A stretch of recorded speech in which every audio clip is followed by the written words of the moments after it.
You're listening to the tale of two podcasters from the 2007 RAB TGO Challenge, brought to you by theoutdoorstation.co.uk. This podcast is just one of a special series produced from a wealth of recordings made in May 2007 by two backpackers, Andy Howell and me, Bob Cartwright, as we made our way via two different routes from the west to the east coast of Scotland as part of the 2007 RAB TGO Challenge. Here at RAB, we're pleased to be involved in the TGO Challenge, which is the perfect testing ground for our clothing and sleeping bags. RAB has a Scottish heritage and over 25 years' experience of making gear that performs in the varied weather of the Highlands, as well as gear for the highest peaks in the Himalaya.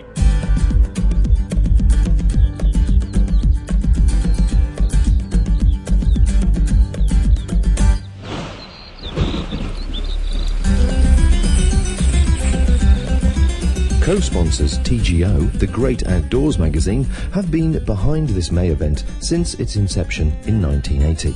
The framework and principle is totally unique.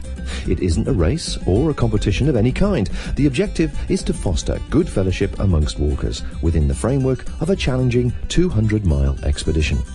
The start consists of a series of sign-out locations on the west coast, from Torridon in the north down to Ardrishaig in the south.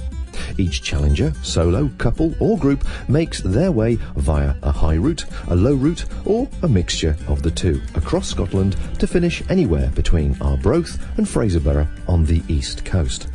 There's a set 2-week window to do this in, and each participant submits their route for inspection prior to departure for safety and advice reasons. The places, however, are limited to 300, and details about the event, entry forms, past stories and photographs can be found in the October issue of TGO magazine and on their website. Each participant makes the challenge as easy or as hard as they wish. The extremes can be a remote high route, crossing wild country and not seeing another soul for days on end. Or a route which takes in the many social events, perhaps not camping at all and just using established accommodation all the way. Most people do a mixture of the two in different forms. This year I started with my wife Rose in the beautiful village of Plockton, and Andy Howell with his partner Kate started from Strathcarron. We both carried recorders with us to capture our audio diaries and conversations which took place with other walkers as well as locals as we made our way to the east coast. Yes, this is the tale and adventures of two podcasters.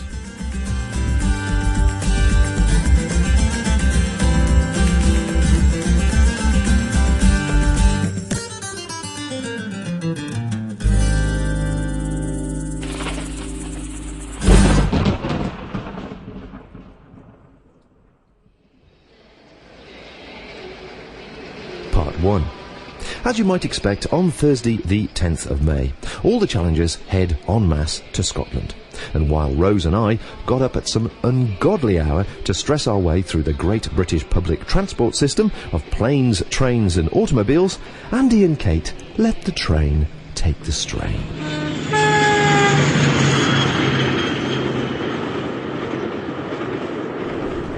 Well, I'm well and truly into my journey north now, and I'm speaking to you from the Inverness to Strathcarron train.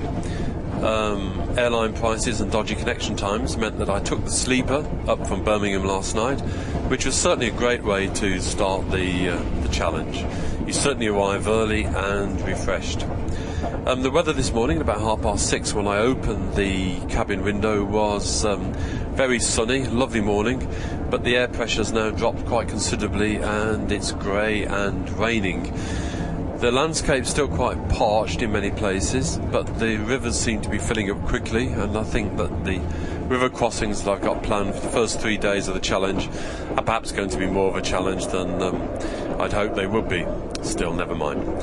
I should be arriving at Strathcarron pretty early, lots of time to gain a great vantage point to see challengers arriving with those heavy packs, and maybe to get a conversation or two with them about their routes and their thoughts as they embark on this 2-week adventure. So until then, I shall leave you and sit and contemplate the landscape. Well, I'm on the train carriage, and I just thought I'd stand up and say, are there any TGO challenges here? And although there were a lot of walkers, there was only one. But I've struck lucky. I've caught Mick Osborne, who is the secretary of the Over the Hill Club. And Mike, where are you starting from this year? I'm starting from Dorney this year. It's a place that Bernie Marshall advised me there's a good start, so I'm going to give that a crack. Well, there's a combination with Bernie Marshall advising me Strathcowan was a good start last year as well. So, and how many challenges have you done now? Well, I've done 2 full challenges. My first one was the foot and mouth, but I've done 2 full ones since then. So I don't do it every year, but having a lot of other interests, I just do it when I've got the chance. Yeah, there are people that do the challenge every year, but there's a lot of people that I've met who do it maybe every 2 or every 3 years, because it eats into that holiday schedule, doesn't it? And cuts across other walking and other opportunities. Yeah, well, I'm a keen naturalist, and this time last year I was down in the Galapagos Islands, so we get about a bit. So I don't like to tie myself down too much. Oh, that sounds good. Now tell me about your route. I'm starting from Dorney, going up to Iron Lodge first of all. Nice easy start, pleasant walk up, and then over into Africa. It's the first time I've been in Africa, so I'm quite looking forward to having a nosy about in there. And then I'm going over the Belmacan forest. Hopefully I'll find some black grouse lecking. That's one of my keen things to look at when I'm going over there. And then down to Drumnadrochit, across Loch Ness to Inverfarrig, and then into the Monolith. 2 days in the Monolith, high-level camping, which I'm hoping this poor weather picks up. It's not looking too good at the moment, but and then I'll drop down into Aviemore, pick up some provisions, and off into the Cairngorms again, and work my way gradually over to Ballater, where we have a bit of a reunion with 1 or 2 of the lads for a day off. And then one of my favourite spots on the challenge is Tarfside. Whenever I go on the challenge, I go through Tarfside. That walk from Tarfside down to St Cyrus is just heaven to me, and it wouldn't be a challenge if I didn't go through Tarfside. Tarfside's certainly an experience, isn't it? The hospital and the volunteers and everybody coming in. I got there very early last year, about 10 o'clock, and had a lovely day just sitting, watching everybody arriving, having their bacon sandwiches, and then spent the evening listening to Bernie Marshall recounting endless stories of his 20 years on the challenge. Wonderful stuff. Yeah, it is. I went through there on my first challenge and fell in love with the place, and I just love that walk down the river to Edsall. From Edsall, it's a bit of a slog down the long road, but I tend to do it in one chunk these days, straight over to St Cyrus, and there's a beautiful campsite at St Cyrus. Some of the most beautiful toilets I've ever seen on a campsite. Absolutely gorgeous, yeah. It's lovely. Yeah. For those people listening who've not done the challenge, one of the things that's very impressed me is the state of Scottish campsites. They really are fantastic, aren't they? Yeah, they're generally very high standard Scottish campsites, but this one at St Cyrus, it's not very well known even among challengers, and I dropped on it by chance a couple of years ago, and it was Cameron McNeish's wife who actually told me about it, so I tried it the year after and been there ever since. It's lovely. And of course St Cyrus, the beach, is just wonderful. The last time I was there, I was down on the beach at 4 o'clock in the morning to watch the most marvellous sunrise I've ever seen. It really is a magical place. Yeah, it's certainly a place to sit and contemplate as you sit thinking about the 2 weeks and wishing that they were going on for another 2 weeks, really. Yeah. Now, tell me about this Over the Hill Club. Well, the Over the Hill Club, as you know, the challenge started in 1980, and they had a reunion every year at Patterdale in the Lake District. And by 1990, it had just got too big, so a few of the older challengers got together and decided that they had to formalise it, so they formed the Over the Hill Club. Some of us are getting a bit that way as well, so but We've a good membership. We've about 150 members. They're scattered throughout the country, and it's really a way of prolonging the challenge. You can enjoy the challenge year round. We have 6 or 7 meets a year. Last year we had, last Christmas, we had our New Year's meet at Mar Lodge, which was, we hired the whole of Mar Lodge, and 30 of us had the most wonderful New Year you could ever imagine. And then this year we've got meets throughout the country: Northumberland, Forest of Bowland, Moffat, Northern Ireland in the Mourne Mountains, and the Lake District. So we generally have trips abroad. We've been to the Amazon, there's one to Namibia this year. They were in the Alps last year. They did the Mont Blanc Haute Route. So it's a very active club. Lots going on. Yeah. And how do we find out about the Over the Hill Club? Have you got a website these days? We're just forming a website. It's not actually gone public yet.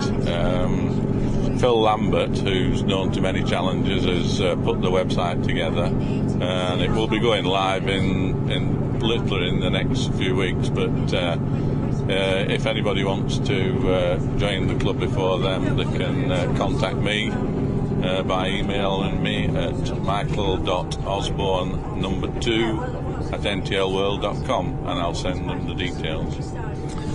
Great. Now, the social side of the challenge and the Over the Hill Club has come out of that. Takes you a bit by surprise when you do it for the first time. It's as much a social event, isn't it, as a walking event? And some would say it's more of a social event than a walking event, which makes it a very special kind of thing. Yeah, well, I think this is the attraction to most people. It's a big family, really, is the challenge, and the little gatherings, the informal gatherings you have. One of the things I like is going back to Bernie Marshall. He got me into the way of stopping at 11 o'clock and getting the stove out, making a brew. And it's nice when people come along and you offer people a brew and you sit there for half an hour and have a chat and then go your separate ways. It's really very nice, and picking people up, camping overnight with them. I say it's just a big, wonderful family. And the Over the Hill Club is a continuation of this. I always loved the Friday nights on club meets, because wherever we stay, in bunkhouse or youth hostel or whatever, is just a buzz of conversation and people catching up on what everybody's done. The social side is wonderful. Yeah, it was Bernie last year on my first challenge who said to me on a number of occasions, "Don't forget, lads, you're on your holidays, don't push it too fast, stop and enjoy it, enjoy the company." And it took me to the second week to get the point of that, but it really makes it something special. Malcolm, thanks very much, and have a great challenge. And for anybody interested in the Over the Hill Club, can you give us that email address again? It's michael.osborne2@ntlworld.com. Have a great challenge. Thank you.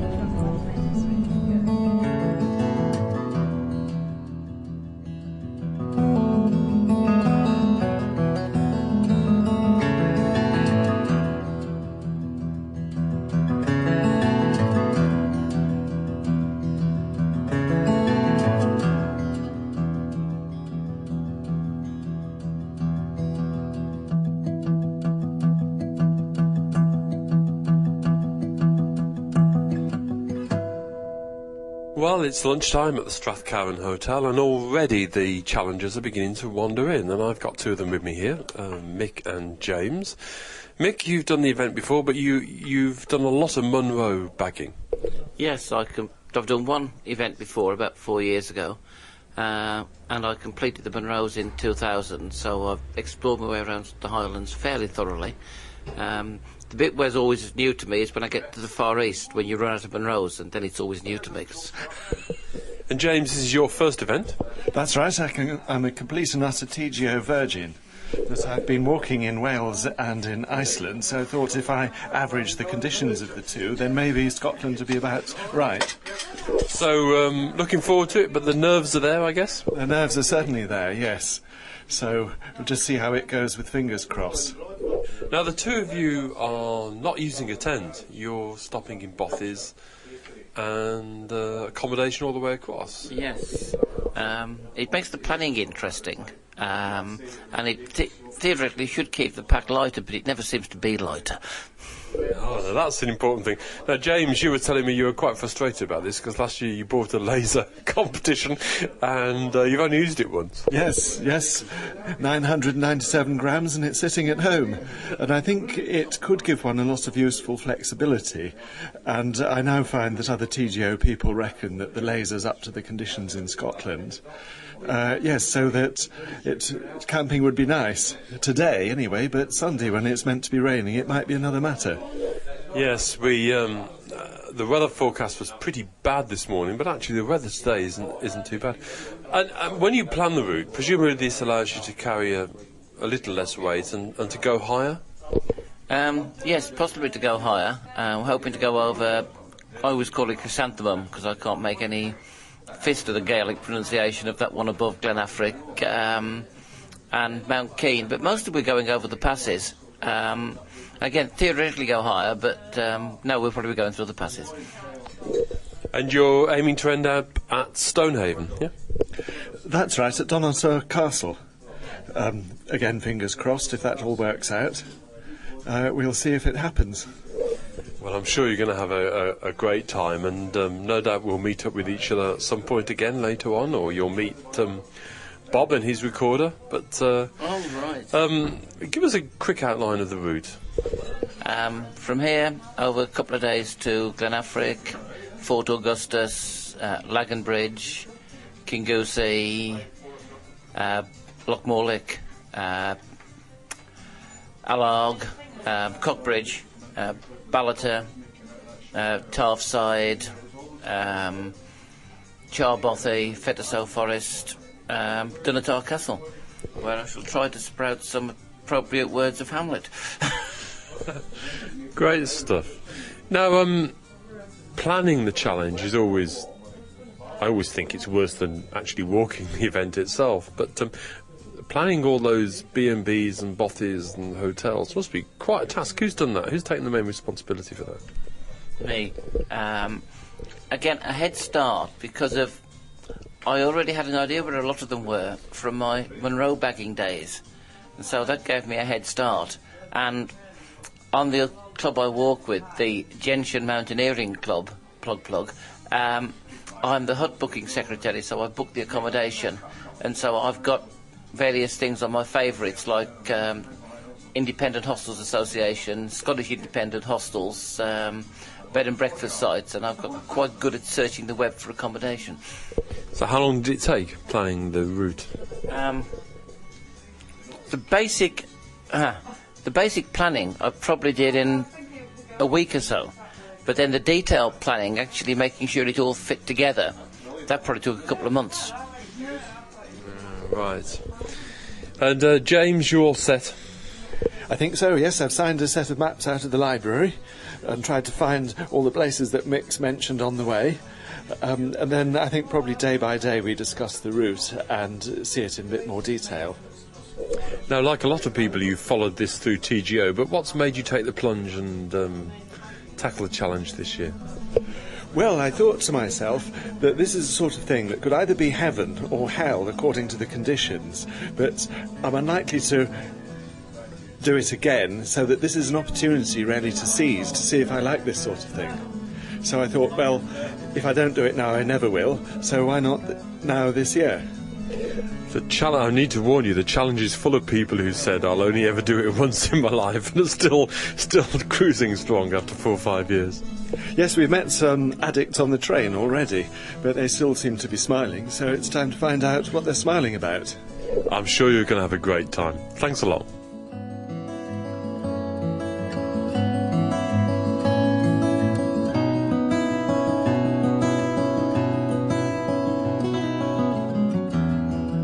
Well, it's Thursday morning, and everybody here at the Strathcowan Hotel is preparing to set foot on their walk. The good news for us is that the weather seems to have changed, and the dramatic weather forecasts that we had a couple of days ago seem to have been tempered a bit. So it looks as if actually the northwest of Scotland is going to be the nicest part of the UK over the next few days, which means that those people planning the river crossings in the west of the country can relax a little bit. Last night was good. We had about 30 challengers here in the Strathcowan Hotel, a mixture of some experienced walkers and some first-timers.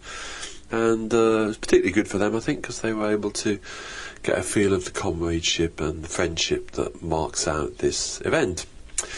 So I'm just about to pack up my bag, and shortly I shall be heading for the hills. And so the next time I'll be talking to you is hopefully somewhere alongside some nice high loch with a tent nicely pitched and the evening meal nicely cooking. I'll see you then.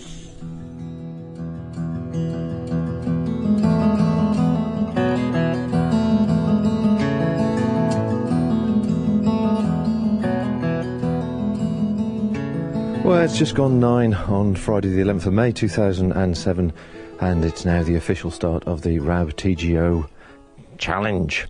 I'm down in Plockton. We arrived last night after a glorious train ride in from Inverness. The weather was a little bit troublesome because it was rather overcast and a bit dour, as they would say locally. But we arrived safe and well. We were looking for some accommodation, and for future reference, if people are thinking of starting in Plockton, then do try and book up first if you can. Plockton is a very attractive tourist destination, and the prices reflect that. And we got a bit of a shock last night when we were trying to find some accommodation. But we were eventually rescued by a lovely lady, Joan and Ian, who live over by the little airstrip they've got here, strangely enough. It's got an airport, would you believe? It was spent a fantastic night there. A lovely welcoming and big rooms, and as important after a long day's travelling, a nice hot bath. So it's not a bad day, actually. The weather forecast hasn't been good, but it is actually quite bright. The clouds are reasonably low, but there's a reasonable view. It doesn't look like we're threatening rain this very moment in time, but of course it is Scotland, and anything can happen in the next 10 minutes. We've seen about a dozen people or so ready to start off at the Plockton Hotel, where I think most of them stayed last night, having had a very salubrious evening in at the seafood restaurant there, which I think supplies local fare, and it looked like they had a very good night. So they've sort of just started to peter out ahead of us at the moment. There's about a dozen or so starting from Plockton, and it makes for a fairly sociable start. Well, they've all potted off ahead, and I've stayed behind to record a piece here, and really say, well, here we are. This is the start of it. We're ready to go. Plockton itself is a beautiful little spot, probably reminiscent of the film Local Hero, if anybody's ever seen it. It's got that sort of feel to the place. But we're literally standing, there's a main street, with one side of the wall is the sea wall, and they tied it out currently, and the other side of the street is the main attractions and the hotels and a few bits and bobs. Just one little local shop, a few craft studios, and one very, very good little chippy, which we could thoroughly recommend from our own experience. Anyway, time to get going. Let's see exactly what the 2007 RAB TGO Challenge has to offer us. But so far, everything is looking good.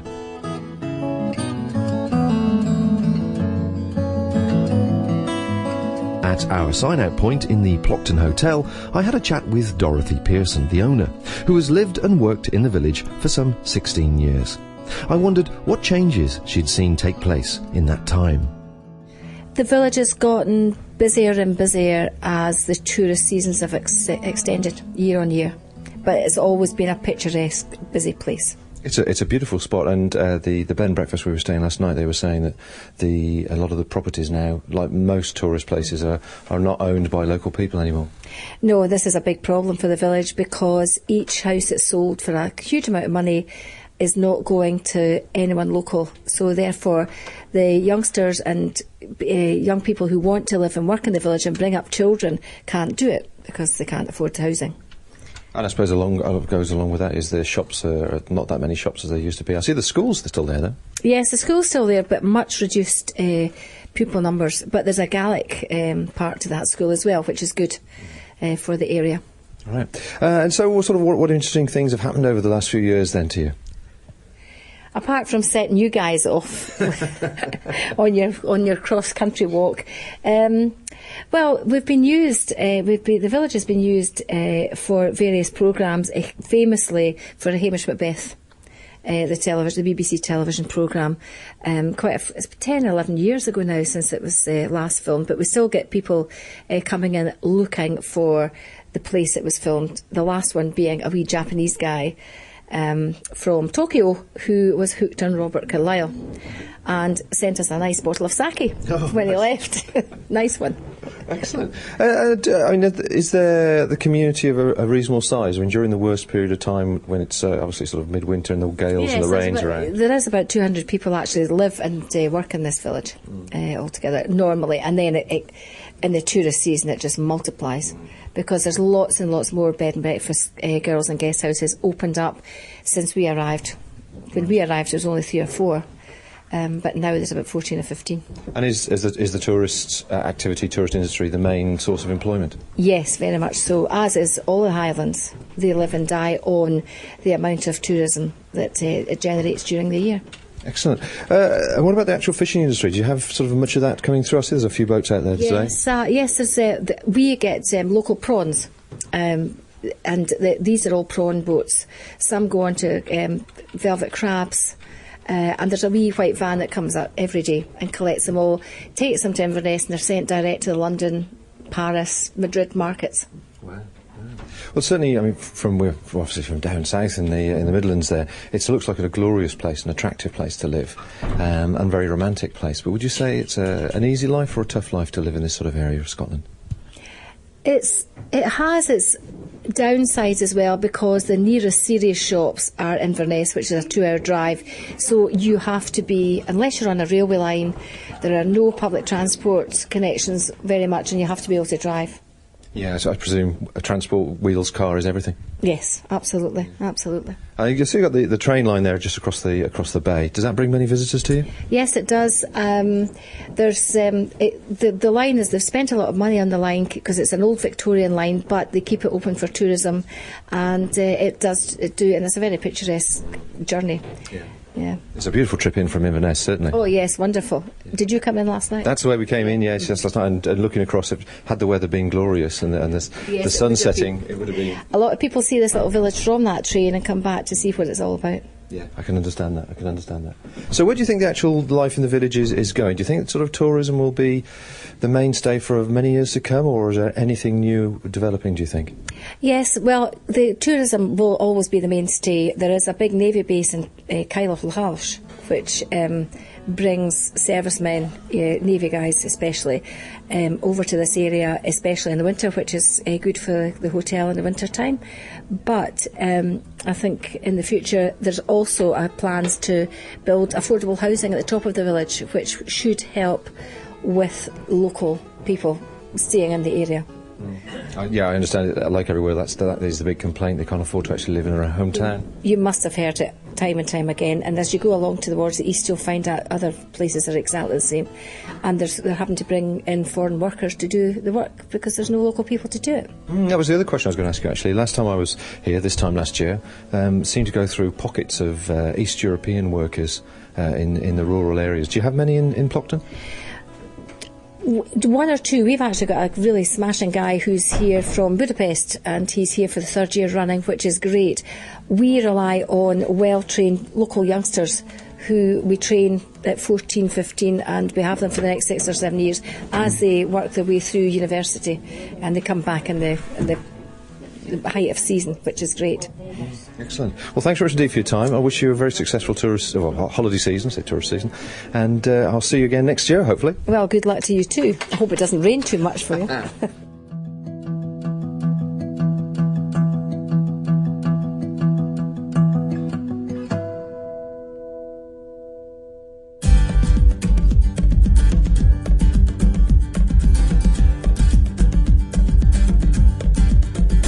Concludes this part of The Tale of Two Podcasters from the 2007 RAB TGO Challenge, brought to you by theoutdoorsStation.co.uk.